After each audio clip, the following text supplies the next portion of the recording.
for the wrong to rule. The good must just stand idly by.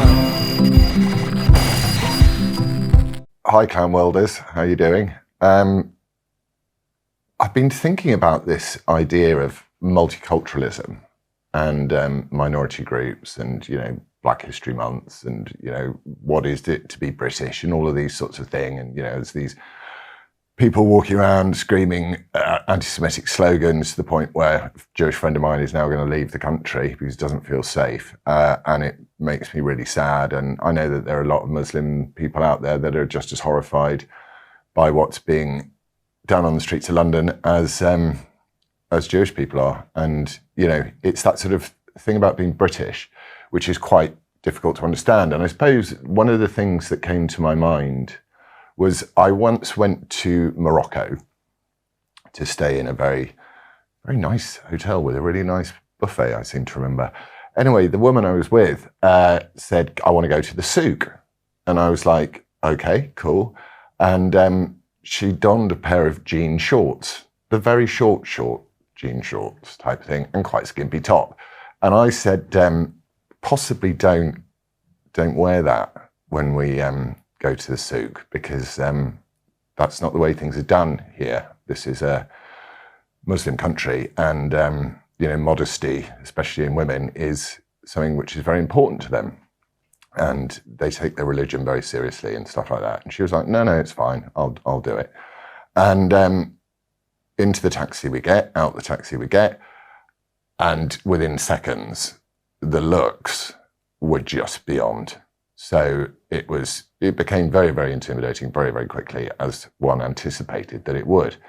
Back in the taxi, one gets back to the hotel, safely behind the walls, and back to the buffet to have a glass of wine, which is something else you couldn't have out in the souk, because they don't do alcohol in Islamic countries unless you're in, a westernized, appreciated westernized part of it. And it made me think about England and these marches and what we're facing, because I think the overwhelming majority of people who live here of all different skin colours and religions are committed to harmony, to living side by side next door to each other, and really trying to put aside some of the wrongs of the past, especially the race wrongs of the past, certainly what happened in America, and even recently with what happened with let's deport all the Windrush people in England. But you can't change the facts as they are.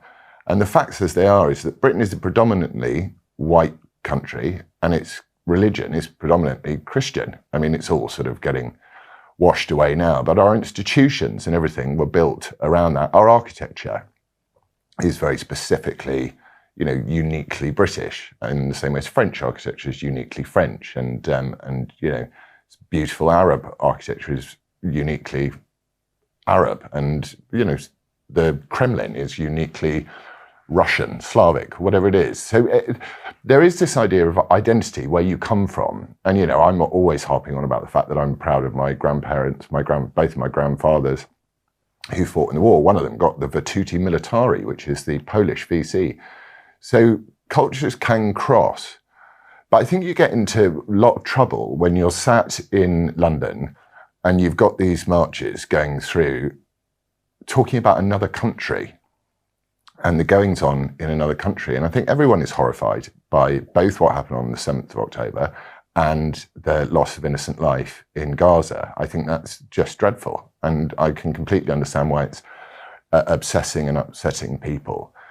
But we've got to remember that within this country, and it's a small minority, I don't think it's the entire country, and I think that the hyperbolic language used by me and others sometimes, when you're not reflective and you are worried, say the Manchester bombing terrorist attack took place, or the 7/7 terrorist attacks took place. These are extremist, fundamental Islamist terrorists.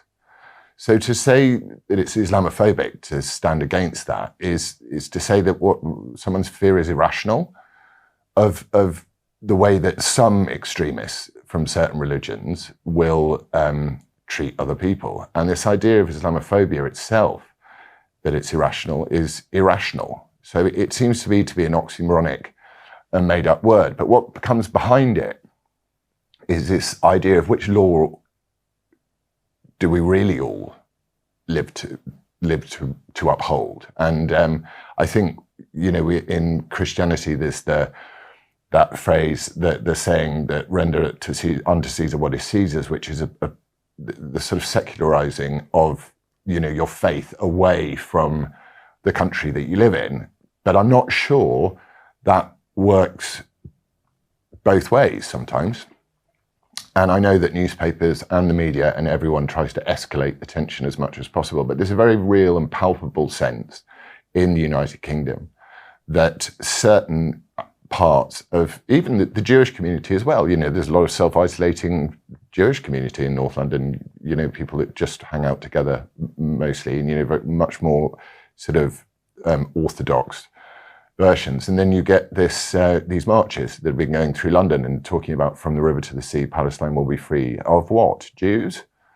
And girls with little parachutes on their rucksacks, glorifying the guys that flew themselves into that rave and killed all those just innocent people. And I've told you, I saw that footage and I will never, ever forget what I saw. So I think it's totally justifiable to be concerned about what a very small minority of people are doing. And London is a melting pot of very, very different cultures and ethnicities anyway.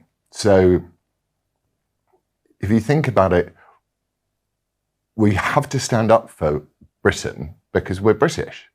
And if you choose to culturally self-isolate and you think that Sharia law should trump British law, and that girls are able to consent to sex when they go through puberty or even younger, as we see them, you know, in the multiple rape gangs that have taken place across Britain, then you have a major problem with multiculturalism. And I think that's what has sparked off in these recent weeks. And it certainly, I think, prompted Lee Anderson's comments because, you know, we're having this stuff said time and time again. Parliament has been affected, its processes have been changed by bullying mobs.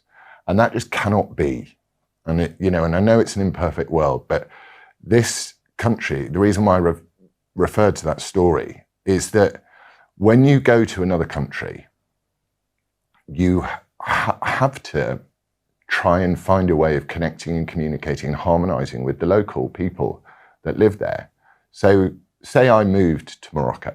I emigrated to Morocco because Britain was, you know, somewhere I didn't want to live. Possibly the first generation, it would be more difficult, you know, it would be harder. But my kids would probably would understand the local customs and cultures and try and harmonize. And what we're not doing, it seems, well, either the media are promoting this stuff madly, but we're not encouraging harmony. And that's because we're not taking ourselves and our culture of equality under the law, of celebrating freedom of speech and fairness and opportunities, equal opportunities for all. We've come so far with all of that we just took our fingers off the ball, and we're not proud or impressed with ourselves. Not that pride is what you want, but we don't take ourselves seriously enough so that when bad actors do come in and try and disrupt and, you know, dissemble society, they succeed because we don't know what we stand for anymore. And that's why I think I campaigned so much over this issue of freedom of speech, the right to say what you want to say and the other person's right not to be offended. The freedom of speech only exists for the person that you disagree with. And I suppose that's where the beginning of the mess that we found ourselves in with this mass unfettered immigration has left us. So while Britain needs to take itself more seriously, I think that those who march and chant anti-Semitic slogans to the point where my friend is going to leave need to respect the fact that this country has a history too. And as important as your history is and as important as your faith is, without harmonizing together, we're not going to have a country at all. We're going to be worse than the places that people fled to come here to live in. We'll become those places where tribalism and factionalism and sectarianism run rampant and there is no harmony. So I think all of us need to take ourselves more seriously when it comes to the matter of freedom of speech and harmonizing. And we all need to reach out across divides to speak to people from vastly different backgrounds and understand what their understanding of what it is to be British is. And I think that's the conversation that everyone needs to have. Because if you're Black and your family is your second generation and your family comes from Jamaica, you've got a different history to me. But you don't solve that by saying, all right, let's have a Black History Month, because that's like saying, well, all Black people have the same experience. They don't. A Black Jamaican experience is not the same as a Black Angolan experience. In the same way as different Arab experiences from different countries are different. So that's all I've got to say. We should celebrate the primacy of freedom of speech. We should lose words that don't mean anything, like Islamophobic, and we should focus on words that do mean something, like racism. Because if you can't call out racism when you see it, or if you use it in a hyperbolic way and everybody calls everyone a racist all the time, you lose and make extinct one of the most important words in our language. And it's a word that we use to call out those who seek to divide us. And we used to shame and shun those people, but now it's all a matter of subjective feeling. And I think we need an objective standard of what it is to be a racist.